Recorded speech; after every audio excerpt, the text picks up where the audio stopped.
लोकसभा चुनाव 2024 के लिए 19 अप्रैल से मतदान शुरू है, जो मतदान 2 जून तक चलेगा। 4 जून को देश में ये तय हो जाएगा कि आने वाली सरकार किसकी होगी, देश के अगले 5 सालों का भविष्य किसके हाथ में जाएगा, कांग्रेस, बीजेपी या फिर किसी अन्य दल के हाथ में। बहरहाल इस मुद्दे को लेकर के सियासत इस समय गरमाई हुई है। तमाम राजनीतिक पार्टियां अपनी तैयारियां जोरों शोरों पर कर रही है। साथ ही साथ राहुल गांधी ने भी अपनी लोकसभा सीट वायनाड से भी मोर्चा खोल दिया है और उन्होंने वायनाड में जनसभा को संबोधित किया। साथ ही साथ उन्होंने एक रैली का भी आयोजन किया।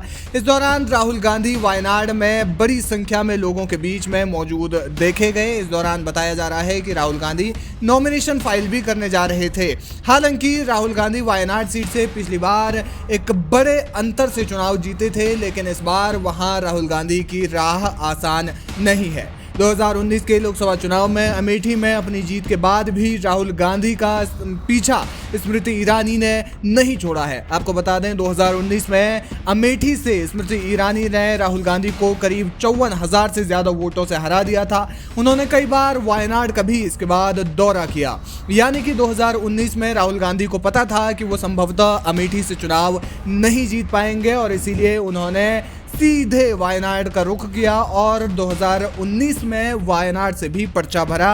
और जैसा कि उन्हें लगा था कि वो एक सीट से, अपनी पैतृक सीट से भी चुनाव हार जाएंगे, वही हुआ। स्मृति ईरानी ने बड़े अंतर से राहुल गांधी को हरा दिया। हालांकि ये वही स्मृति ईरानी है जो 2014 में राहुल गांधी से करीब 1 लाख वोटों से हार गई थी। लेकिन बावजूद उसके स्मृति ईरानी ने 5 साल तक कठिन परिश्रम किया, कड़ी मेहनत की और फिर जुझारू स्मृति ईरानी ने इस अंतर को 5 साल की मेहनत से ही पाट दिया और राहुल गांधी को करीब 54,000 से ज्यादा वोटों से हरा दिया। आपको बता दें राहुल गांधी ने 2004 में 66% और 2009 में 72% वोट शेयर के साथ लगभग 2 लाख वोटों के अंतर से अमेठी सीट जीती थी। लेकिन पावर जो है कभी इटर्नल नहीं रहती, ऐसा कहा जाता है और यही हुआ राहुल गांधी के साथ भी। हालांकि अब 2024 का जो चुनाव है वो राहुल गांधी के लिए आसान नहीं होगा। स्मृति ईरानी वायनाड में भी राहुल गांधी का पीछा नहीं छोड़ रही है। जी हाँ, स्मृति ईरानी ने न सिर्फ अमेठी से मोर्चा खोला हुआ है बल्कि वायनाड से भी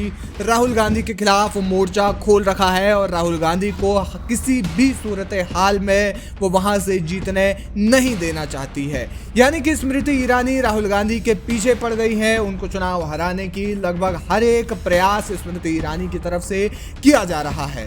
अब सवाल ये है कि क्या स्मृति ईरानी वायनाड से भी राहुल गांधी के खिलाफ चुनाव लड़ रही है? इसका जवाब है नहीं।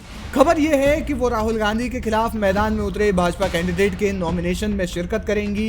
यानी राहुल गांधी के खिलाफ वायनाड सीट से बीजेपी ने जिस कैंडिडेट को उतारा है स्मृति ईरानी, वहां उनके नॉमिनेशन में शिरकत करेंगी। साथ ही साथ उनके लिए जनता से अपार जन समर्थन की भी मांग करेंगी।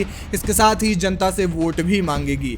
आपको बता दें कि राहुल गांधी के लिए वायनाड सीट इस वक्त इसलिए कठिन है क्योंकि लेफ्ट ने भी वहां से अपना मोर्चा खोल दिया है और वायनाड से अपना प्रत्याशी उतार दिया है। अब ऐसे में देखना यह होगा कि स्मृति ईरानी का भाजपा कैंडिडेट के नॉमिनेशन में शिरकत करना और भाजपा कैंडिडेट के लिए वोट मांगना क्या इस मुकाबले को त्रिकोणीय मुकाबला बना देगा या फिर राहुल गांधी यहां से भी चुनाव हार जाएंगे, ये देखना अहम है। लेकिन जिस तरीके से स्मृति ईरानी ने वायनाड तक भी राहुल गांधी का पीछा नहीं छोड़ा है, उस पर आप क्या कुछ कहना चाहेंगे हमें कमेंट करके जरूर बताएं। वीके न्यूज, राष्ट्र के नाम।